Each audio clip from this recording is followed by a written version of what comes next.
प्रिय विद्यार्थियों, good morning. आज हम कक्षा 10 विषय हिंदी व्याकरण रस सिद्धांत भाग 2 वर्कशीट नंबर 60 को कर रहे हैं। प्यारे बच्चों, इससे पहले हम एक वर्कशीट कर चुके हैं और आज हमारी रस सिद्धांत की दूसरी वर्कशीट है। तो प्यारे बच्चों, रस क्या होता है? जब हम किसी भी काव्य को, साहित्य को पढ़ते हैं, सुनते हैं और पढ़ने, सुनने या देखने के बाद जो हमें आनंद की अनुभूति होती है उसी को हम कहते हैं रस। रस के 4 अंग होते हैं। स्थायी 4 अंग माने जाते हैं, जैसे भाव, विभाव, अनुभाव और संचारी भाव। प्रिय विद्यार्थियों, स्थायी भाव वे भाव हैं जो मन में स्थायी रूप से स्थापित होते हैं, अर्थात ये स्थायी भाव हमेशा हमारे मन के अंदर होते हैं, किंतु इनको जागृत करने के लिए कुछ कारणों की जरूरत पड़ती है।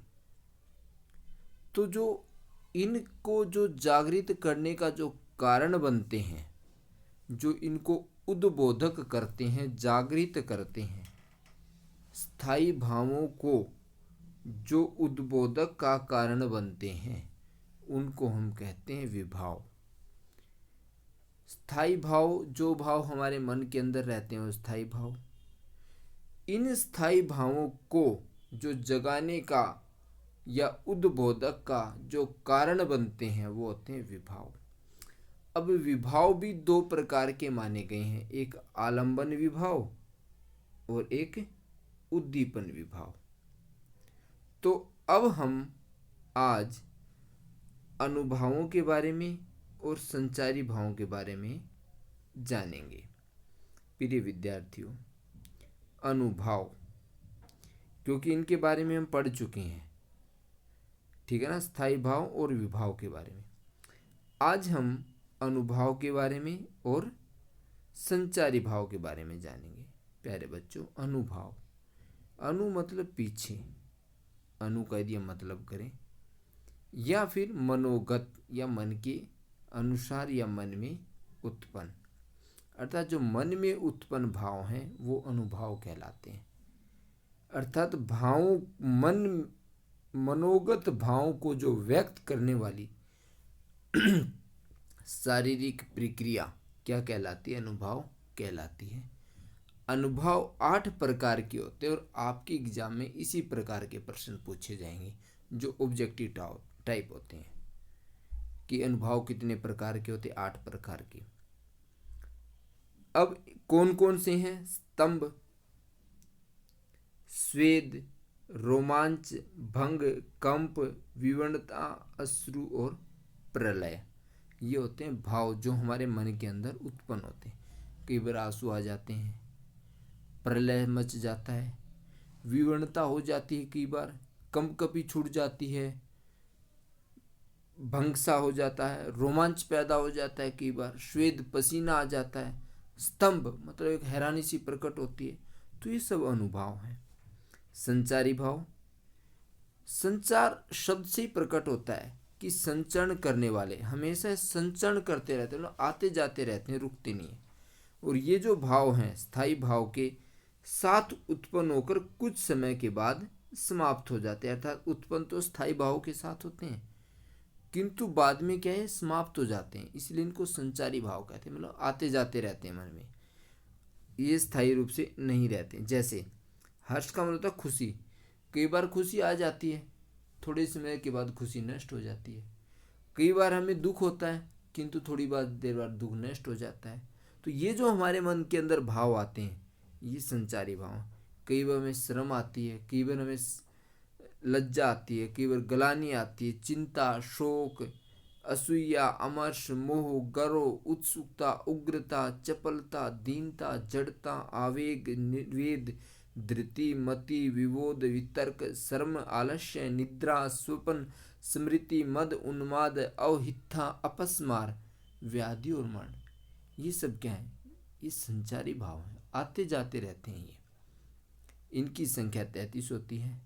प्यारे बच्चों, रस सिद्धांत के जो प्रणेता मुनि हैं वो भर्त मुनि माने जाते हैं, और भर्त मुनि ने 9 प्रकार के रसों का उल्लेख किया है। किंतु अब जो है रसों की संख्या प्यारे बच्चों 11 तक कही गई है। कितनी कही है? 11 तक कही गई है। अब जैसे वात्सल्य रस और भक्ति रस को भी रस में ही जोड़ दिया गया।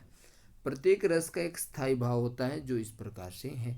आपको इस टेबल को बहुत अच्छी तरह से याद करना, आपके एग्जाम में इसमें से जरूर प्रश्न पूछा जाता है। जैसे श्रृंगार, श्रृंगार का जो स्थायी भाव है वो रति है।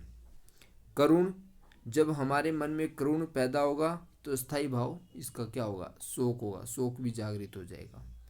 रौद्र, इसका स्थायी भाव क्रोध। वीर, इसका स्थायी भाव उत्साह, एकदम उत्साह आ जाएगा जब वीर रस उत्पन्न होगा हमारे। या जैसे हम वीर रस की कोई घटना देखते हैं, सुनते हैं, पढ़ते हैं तो तुरंत हमारे अंदर उत्साह आ जाएगा, जोश आ जाएगा मन में। हास्य रस, जब हम कोई हास्य की बात को देखते हैं, सुनते हैं तो तुरंत हमारे अंदर कौन सा? हास्य भाव जागृत हो जाएगा। शांत, इसका निर्वेद होता है। भयानक का भय, अद्भुत का विस्मय। विभत्स का घृणा या जुगुप्सा। वात्सल्य, वात्सल्य होता है मतलब जो छोटे बच्चों से जो प्यार प्रेम किया जाता है वो, ममता और स्नेह के भाव प्रकट होते हैं। भक्ति, वैराग्य या अनुराग। तो प्यारे बच्चों, अब आपकी वर्कशीट है। आपने यदि प्रगति हिंदी यूट्यूब चैनल को सब्सक्राइब नहीं किया है तो आप लाइक करें, सब्सक्राइब करें और अपने दोस्तों के भी पास शेयर करें। प्यारे बच्चों, ये हमारी वर्कशीट है। अनुभाव किसे कहा गया है? अर्थात मनोगत भावों को ये अनुभाव कहते हैं। अर्थात मन में उत्पन्न होने वाले या मन में उत्पन्न भाव को व्यक्त करने वाली जो शारीरिक प्रक्रिया है वो क्या कहलाती है? अनुभाव कहलाती है। अनुभाव की संख्या कितनी है? 8 है। अब हमारा प्रश्न नंबर 2, संचारी भाव किसे कहते हैं? इनकी संख्या कितनी है? संचारी का मतलब संचरण करने वाले, रुकते नहीं है, आते हैं फिर जाते हैं, आते हैं जाते हैं। तो मन में संचरण करने वाले भावों को हम संचारी भाव कहते हैं और इनकी संख्या 33 है।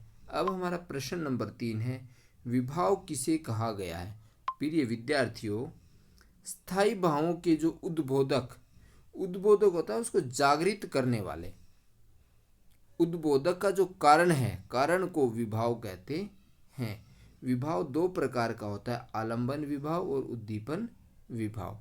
प्रिय विद्यार्थियों, अब हमारा प्रश्न नंबर 4 है, आश्रय और विषय से आप क्या समझते हैं? आश्रय, जिसके मन में भाव जगे वह आश्रय कहलाता है, और जिसके प्रति या जिसके कारण भाव जगे वह विषय कहलाता है। अब प्यारे बच्चों, अब हमारी एक लास्ट में एक गतिविधि है कि रस के बारे में अपने अध्यापक से बातचीत कीजिए। तो प्यारे बच्चों, जब भी आपकी ऑनलाइन कक्षा हो तब आप इस टीचर से इसके बारे में बात कीजिए, ठीक है ना। और ऑनलाइन कक्षा में आपको इसे गुरुजी से अपने से बात करनी है। जो भी अध्यापक अध्यापिका आपको पढ़ाते हैं उनसे आप बात कीजिए और मस्त रहिए। प्यारे बच्चों, आशा करता हूँ आप इस वर्कशीट को समझ गए होंगे। धन्यवाद।